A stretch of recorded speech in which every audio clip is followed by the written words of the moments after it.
नमस्कार, India daily 24/7 देख रहे हैं आप और हमारा खास शो बैटल ग्राउंड और मैं हूं आपके साथ नंदिनी सिंह। मेरा नाम है अभिषेक तिवारी। दर्शकों, आज की रात केवल इतिहास की एक तारीख बनकर नहीं रह जाएगी, बल्कि ये वो मोड़ साबित होने जा रही है जहां से 21वीं सदी का नया भयानक और अमेरिका विहीन नक्शा लिखा जाएगा। जरा सोचिए, जब दुनिया का सबसे बड़ा सुपर पावर अपने ही रडार स्क्रीन पर आ रही मौत को लाइव देख रहा हो और उसके पास बचने के लिए केवल 180 सेकंड का समय हो, तो उस देश के राष्ट्रपति के चेहरे की रंगत का क्या हाल होगा। मंगलवार 28 जुलाई की आधी रात जब वॉशिंगटन को ओवल ऑफिस में एक गुप्त एमओयू के तहत ईरान के साथ कूटनीतिक सौदेबाजी का दिखावा चल रहा था, ठीक उसी वक्त फारस की खाड़ी के उस पार पहाड़ों के सैकड़ों फीट नीचे बने ईरानी मिसाइल शहरों के भारी लोहे के दरवाजे खुले।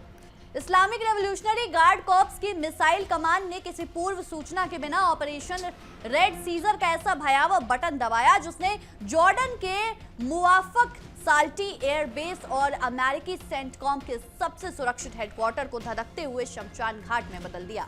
ये केवल 5 बैलिस्टिक मिसाइलों का हमला नहीं था, ये अमेरिकी सुपर पावर के ताबूत में ठोकी गई वो फौलादी कील थी जिसने व्हाइट हाउस से लेकर नाटो के तमाम दफ्तरों में सन्नाटा पसार दिया।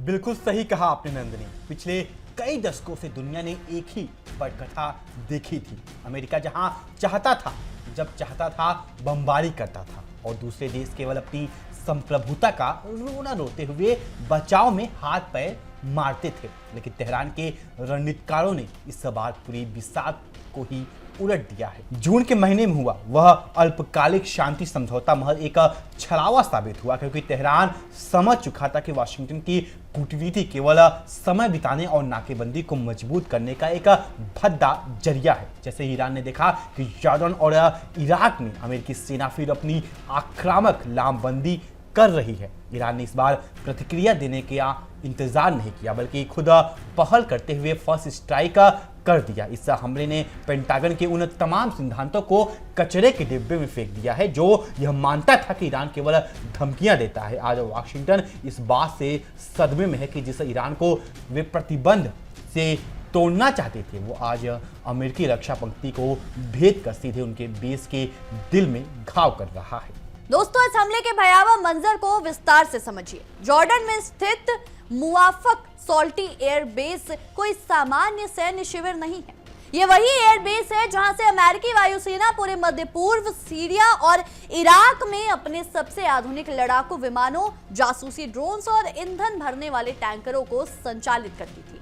लेकिन मंगलवार की रात जब IRGC की भारी भरकम बैलिस्टिक मिसाइलों ने ध्वनि की गति से कई गुना तेजी से जॉर्डन के आसमान को चीरा, तो बेस पर लगे करोड़ों डॉलर के अमेरिकी पैट्रियट और थर्ड मिसाइल डिफेंस सिस्टम केवल हवा में सफेद लकीरें खींचते रह गए।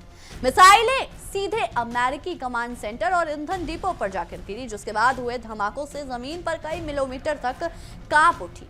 आग की ऐसी भयंकर लपटें उठी कि रात का अंधेरा दोपहर के उजाले में बदल गया। सेंटकॉम के अधिकारी जब तक अपनी जान बचाने के लिए बंकरों की तरफ भागते, तब तक उनका पूरा संचार ढांचा मलबे के ढेर में तब्दील हो चुका था।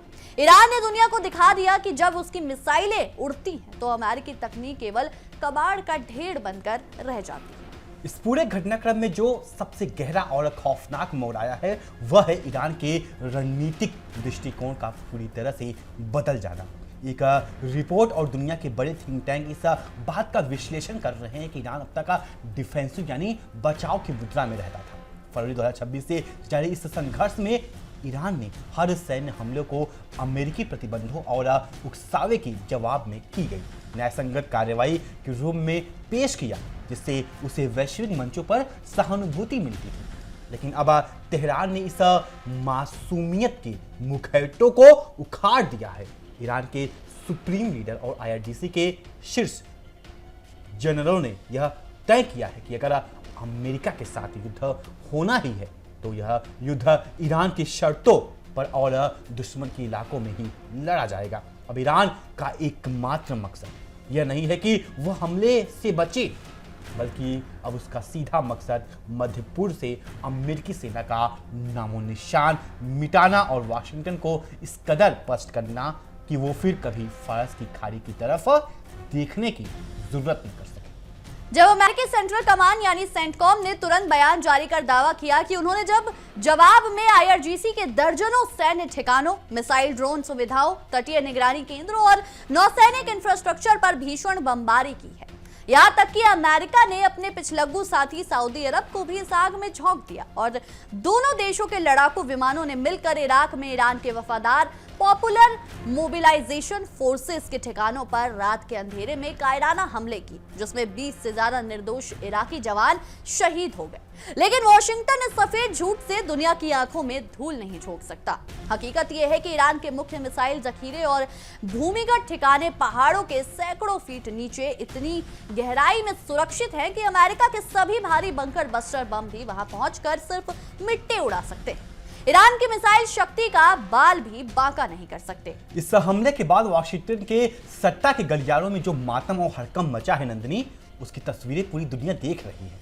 इजरायली प्रधानमंत्री बेंजामिन नेतन्याहू जो इस वक्त अमेरिका के दौरे पर हैं, आनंद फानन में अमेरिकी राष्ट्रपति डोनाल्ड ट्रंप से मिलने ओवल ऑफिस पहुंचे।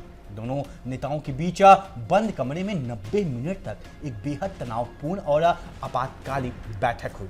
अमेरिकी मीडिया की रिपोर्टों के अनुसार इस 90 मिनट की बातचीत का पूरा केंद्र केवल ईरान का खौफ था। नेतन्याहू जो टीवी पर आकर बड़ी बड़ी डींगे हाँकते हैं, ओवल ऑफिस में ट्रंप की मेज के सामने बैठकर लगभग गिड़गिड़ा रहे थे कि अमेरिका ईरान के खिलाफ अपने सभी सैन्य विकल्प खुले रखे और किसी भी सूरत में पीछे न हटे। लेकिन डोनाल्ड ट्रंप के चेहरे की हवाइयां और घबराहट यह साफ बता रही थी कि वो अच्छी तरह समझ चुके हैं कि ईरान ने सीधा पंगा लेने का मतलब है अमेरिका को एक ऐसे अंतहीन दलदल में धकेलना जहां से वॉशिंगटन कभी जिंदा बाहर नहीं निकल पाएगा।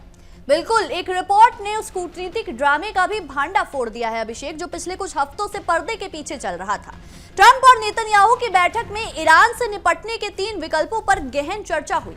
पहला विकल्प था बातचीत और कूटनीतिक समझौते का रास्ता।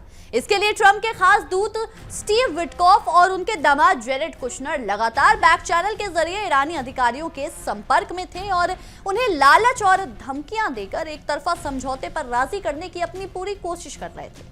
लेकिन तेहरान के फौलादी हुक्मरानों ने अमेरिका के इस कूटनीतिक जाल को लात मारकर कचरे के डिब्बे में फेंक दिया। नेतन्याहू ने खुद ट्रंप के सामने कबूल किया कि ईरान के साथ किसी भी समझौते का कोई मतलब नहीं है, क्योंकि कोई भी कागजी दस्तावेज तेहरान को परमाणु शक्ति बनने और अपनी सीमाओं की रक्षा करने से नहीं रोक सकता। जब बातचीत का यह पहला विकल्प ही पूरी तरह ध्वस्त हो चुका, तो वॉशिंगटन की कूटनीति अब अंधेरे में लाठी भांज रही है। बिल्कुल सही कहा नंदिनी। ट्रंप और नेतन्याहू की बैठक में जिस दूसरे विकल्प पर विचार किया गया, वह और भी ज्यादा हास्यास्पद और आत्मघाती था। नेतन्याहू ने सुझाव दिया कि ईरान पर सैन्य हमला करने के बजाय उसके चारों ओर एक सख्त नौसैनिक नाकेबंदी यानी नॉवेल ब्लॉकेड लागू की जाए और अतिरिक्त आर्थिक प्रतिबंधों के जरिए उसकी रीढ़ तोड़ दी जाए। लेकिन नेतन्याहू शायद यह भूल रहे हैं कि फारस की खाड़ी और ओमान की खाड़ी में नौसैनिक नाकेबंदी का सपना देखना अमेरिका के लिए अपनी नौसेना को खुद अपने हाथों से डुबोने जैसा है। ईरान के पास हजारों की संख्या में अत्याधुनिक एंटी-शिप क्रूज मिसाइलें, सुसाइड ड्रोन्स और स्टेल्थ टॉर्पीडो मौजूद है और अमेरिकी नौसेना ने फारस की खाड़ी में जरा सी भी हलचल करने की कोशिश की तो ईरान की नौसेना उन विशालकाय अमेरिकी एयरक्राफ्ट कैरियर और युद्धपोतों को फारस की खाड़ी की तली में दफना देगी। आर्थिक दबाव का यह कार्ड पिछले 40 सालों से नाकाम रहा है और आज भी ईरान के फौलादी इरादों के सामने पूरी तरह बेअसर है। अब जरा बात करते हैं उस तीसरे विकल्प की, जिसने पूरे पेंटागन की रातों की नींद उड़ा दी है। वो विकल्प है ईरान पर पूर्ण पैमाने का सैन्य हमला यानी फुल स्केल मिलिट्री स्ट्राइक। एक रिपोर्ट एक वरिष्ठ अमेरिकी अधिकारी ने नाम ना छापने की शर्त पर कबूल किया कि इस तीसरे विकल्प पर बैठक में बहुत विस्तार से और बहुत क्रूरता से चर्चा की गई। लेकिन इस विकल्प को सुनते ही अमेरिकी जनरलों की टांगें कांपने लगती, क्योंकि वो अच्छी तरह जानते हैं कि अगर अमेरिका ने ईरान की मुख्य भूमि पर बड़ा हमला करने की गलती की तो तेहरान का जवाब केवल जॉर्डन या इराक तक सीमित नहीं रहेगा। ईरान की हाइपरसोनिक मिसाइलें कुछ ही मिनटों में पूरे इजराइल, तेल अवीव की बंकरों और मध्य पूर्व में फैले हर एक अमेरिकी बेस को राख के बवंडर में बदल देगी। ये तीसरा विकल्प कोई जीत का रास्ता नहीं बल्कि सुपर पावर अमेरिका के अपने अंत की पटकथा है। दर्शकों, डोनाल्ड ट्रंप कोई महान सेनापति नहीं है, वे एक कारोबारी हैं और इस 90 मिनट की बैठक में उनकी सबसे बड़ी चिंता कोई इंसानियत या शांति नहीं थी, बल्कि उनकी सबसे बड़ी घबराहट थी वैश्विक अर्थव्यवस्था पर मंडराता तबाही का साया। ट्रंप ने नेतन्याहू के सामने स्पष्ट शब्दों में स्वीकार किया कि अगर ईरान के साथ यह संघर्ष जरा सा भी और लंबा खिंचा तो अंतर्राष्ट्रीय बाजार में कच्चे तेल की कीमतें $200 प्रति बैरल के आंकड़े के पार कर जाएगी। इसके बाद पूरे अमेरिका और यूरोप में ऐसी भयानक मंदी और महंगाई आएगी जिसकी मिसाल इतिहास में नहीं मिलती। अमेरिका के शेयर बाजार क्रैश हो जाएंगे, पेट्रोल पंपों पर हाहाकार मच जाएगा और अमेरिकी जनता खुद वाशिंगटन की सड़कों पर उतरकर ट्रंप प्रशासन की तख्तापलट कर देगी। ईरान ने अमेरिका की इस आर्थिक दुखती रट पर अपनी उंगली रख दी है। बिल्कुल, नेतन्याहू ने ट्रंप के साथ बैठक में इस बात का खुलकर रोना रोया कि ईरान पूरे पश्चिम और वॉशिंगटन पर दबाव बनाने के लिए अपने सबसे शक्तिशाली हथियार यानी हॉर्मुज स्ट्रेट का इस्तेमाल कर रहा है। हॉर्मुज का यह संकरा समुद्री रास्ता दोस्तों पूरी दुनिया के लिए जीवन रेखा की तरह है, जहां से हर दिन दुनिया के कुल कच्चे तेल का 20% हिस्सा गुजरता है। ईरान की नौसेना इस पूरे समुद्री रास्ते के मुहाने पर बैठी हुई है। तेहरान ने साफ शब्दों में दुनिया को चेतावनी जारी कर दी है कि अगर अमेरिका या उसका कोई भी समर्थक देश ईरान के खिलाफ सैन्य दुस्साहस करता है तो हॉर्मुज से लेकर गुजरने वाले हर एक तेल टैंकर को जब्त कर लिया जाएगा या समंदर में ही डुबो दिया जाएगा। तेहरान की एक ही हुंकार से पूरे वॉल स्ट्रीट और लंदन के स्टॉक एक्सचेंजों में हड़कंप मच गया है। इस पूरे घटनाक्रम में जिस बात ने पूरी दुनिया को चौंका दिया है वह है इजराइल का अपने सबसे बड़े आका यानी अमेरिका पर से उठ चुका भरोसा। एक रिपोर्ट के अनुसार बेंजामिन नेतन्याहू ने बैठक में ट्रंप और उपराष्ट्रपति जेडी वेंस ने इसे साफ कह दिया कि इजराइल अब अगले 10 वर्षों के भीतर अमेरिकी सैन्य सहायता और अमेरिकी तकनीक पर अपनी निर्भरता को पूरी तरह खत्म करना चाहता। नंदनी, यही नहीं, नेतन्याहू ने इजराइल के रक्षा उद्योगों को तुरंत यह निर्देश दे भी दिया है कि वे अगली पीढ़ी के अपने स्वदेशी लड़ाकू विमानों का विकास शुरू करें ताकि अमेरिका में बने F-35 फाइटर जेट्स पर इजराइल की निर्भरता समाप्त हो सके। सोचिए दर्शक, जो इजराइल कल तक अमेरिकी F-35 के दम पर पूरे मध्य पूर्व के डराता था, आज वही इजराइल समझ चुका है कि डूबता हुआ अमेरिकी जहाज अब उसकी सुरक्षा करने में पूरी तरह असमर्थ हो गया है, क्योंकि डोनाल्ड ट्रंप जो अपने आप को सुपर पावर कंट्री का नेता कहते हैं नंदिनी, आज वो घुटने पे आ गए हैं। इजराइल का F-35 से मुंह मोड़ना सिर्फ एक नीतिगत फैसला नहीं है बल्कि अमेरिकी रक्षा उद्योग के मुंह पर एक करारा तमाचा है। अरबों खरबों डॉलर खर्च करके बनाए गए F-35 जैसे स्टील्थ लड़ाकू विमान आज ईरान के बनाए गए उन्नत रडार और इलेक्ट्रॉनिक वॉरफेयर प्रणालियों के सामने पूरी तरह से पस्त हो चुके हैं। दूसरी तरफ ईरान ने पिछले 3 दशकों के भयंकर प्रतिबंधों के बावजूद अपने बलबूते पर जो शाहब 3, खैबर शेकेन और फतेह 2 जैसी हाइपरसोनिक मिसाइलें तैयार की हैं, उन्होंने ये साबित कर दिया है कि असली सैन्य ताकत पश्चिमी विज्ञापनों में नहीं बल्कि जमीनी तकनीक में होती है। ईरान की इन स्वदेशी मिसाइलों ने अमेरिका के पूरे सैन्य बाजार का जनाजा निकाल दिया है। नंदनी, जून में समझौता होता है और जुलाई के खत्म होते होते उस समझौते का राख हो जाना यह साफ संदेश देता है कि अब मध्य पूर्व में अब वाशिंगटन का हुक्मनामा नहीं चलेगा।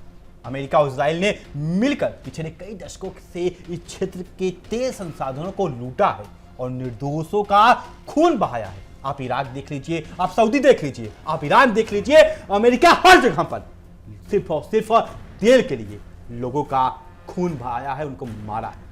लेकिन आज तेहरान के फौलादी नेतृत्व ने यह साफ कर दिया है कि पश्चिमी साम्राज्यवादी ताकतों द्वारा बनाई गई कोई भी व्यवस्था अब मध्य पूर्व पर थोपी नहीं जा सकती। ईरान केवल अपनी सीमाओं की रक्षा नहीं कर रहा बल्कि वह पूरे क्षेत्र को अमेरिकी सैन्य अड्डों की गुलामी से आजाद कराने के लिए एक ऐतिहासिक धर्म युद्ध की अगुवाई कर रहा है। बिल्कुल, ईरान इस जंग में अकेला नहीं है। उसके एक इशारे पर पूरा प्रतिरोध का मोर्चा अमेरिका और इजराइल पर कयामत बनकर टूट पड़ा है। जैसे ही जॉर्डन के मुआफक साल्टी एयरबेस पर ईरानी मिसाइलें गिरी, वैसे ही यमन के अंसार अल्लाह हूथी योद्धाओं ने लाल सागर में अमेरिकी युद्धपोतों पर मिसाइलों की बौछार कर दी। लेबनान से हिजबुल्लाह ने इजराइल के उत्तरी सैन्य ठिकानों को तोपखाने से भूनना शुरू कर दिया और इराक और सीरिया के इस्लामिक रेजिस्टेंट ने अमेरिका की अवैध सैन्य छावनियों पर ड्रोन्स का तांडव शुरू कर दिया। अमेरिका समझ रहा था कि वो केवल एक देश से लड़ेगा, लेकिन आज वो चारों तरफ से बारूद के एक ऐसे बवंडर में घिर चुका है दोस्तों, जहां से निकलने का कोई रास्ता उसके पास बचा नहीं है।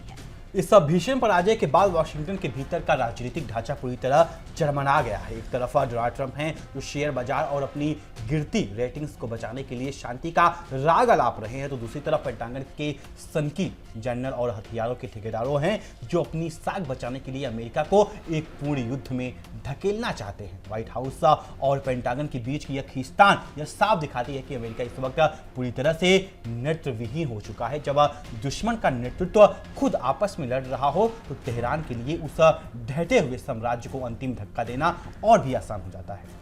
और अब बात उस सबसे बड़े खौफ की जिसकी कल्पना मात्र से वॉशिंगटन से लेकर तेल अवीव तक के नेताओं के पसीने छूट जाते हैं, वो है ईरान का परमाणु कार्यक्रम। नेतन्याहू ट्रंप से गिड़गिड़ाते रहे कि ईरान बहुत जल्द परमाणु बम बनाने के मुहाने पर खड़ा है और उनका ये डर पूरी तरह से सच भी है। ईरान के पास पहले से ही 60% और उससे अधिक संवर्धित यूरेनियम का भारी भंडार मौजूद है। अगर अमेरिका ने जॉर्डन पर हुए हमले के बाद अपनी हद पार करने की कोशिश की तो तेहरान बिना किसी झिझक के अपने परमाणु परीक्षण का आधिकारिक ऐलान कर देगा। उसके बाद अमेरिका या नाटो के पास ईरान के आगे घुटने टेकने के अलावा दुनिया में कोई दूसरा विकल्प नहीं बचेगा। इस जंग का सबसे बड़ा अंतर दोनों देशों के सैनिकों का मनोबल है। जॉर्डन, इराक और सीरिया में तैनात अमेरिकी सैनिक आज गहरे और साथ और खौफ के साहे में जी रहे हैं। वे जानते हैं कि किसी महान उद्देश्य के लिए नहीं बल्कि वाशिंगटन के नेताओं के भ्रष्टाचार और कॉर्पोरेट लालच के लिए अपनी जान जोखिम में डाल रहे हैं। दूसरी तरफ ईरान की IRGC और उसके सहयोगियों के पास शहादत का वह अमर जज्बा है जो मौत से भी नहीं डरता। जब एक तरफ पैसों के लिए लड़ने वाली डरी हुई फौज हो गई, दूसरी तरफ अपनी मातृभूमि और धर्म के लिए जान देने वाले जांबाज हों, तो उस जंग का नतीजा इतिहास पहले ही लिख चुका होगा। बिल्कुल 28 जुलाई 2026 की रात जॉर्डन के एयरबेस पर दागी गई उन 5 बैलिस्टिक मिसाइलों ने केवल एक बेस को तबाह नहीं किया बल्कि उसने 20वीं सदी के उस भ्रम को हमेशा के लिए मिटा दिया है कि अमेरिका दुनिया का एकमात्र चौधरी है। ईरान ने चीन, रूस और ग्लोबल साउथ के देशों के साथ मिलकर एक ऐसी नई वैश्विक व्यवस्था की नींव रख दी है जहां पश्चिमी देशों की गुंडागर्दी और दादागिरी को बर्दाश्त अब नहीं किया जाएगा। सुपर पावर अमेरिका का सूरज अब ढल चुका है और मध्य पूर्व में एक नई आजाद भोर की शुरुआत हो चुकी है। बहरहाल हमारी आज की इस विशेष रिपोर्ट में इतना ही। आपकी इस विषय में क्या कुछ राय है, क्या कुछ सोचते हैं, हमें कमेंट सेक्शन में जरूर बताएं। तब तक के लिए देखते रहिए इंडिया डेली 24/7 और हमारा खास शो बैटल ग्राउंड। देखिए इंडिया डेली 24/7 अब आपके स्मार्ट टीवी पर। इंडिया डेली मौजूद है सभी डिजिटल प्लेटफॉर्म पर लाइव और लगातार। इंडिया डेली 24/7 हर दिन राष्ट्र को समर्पित।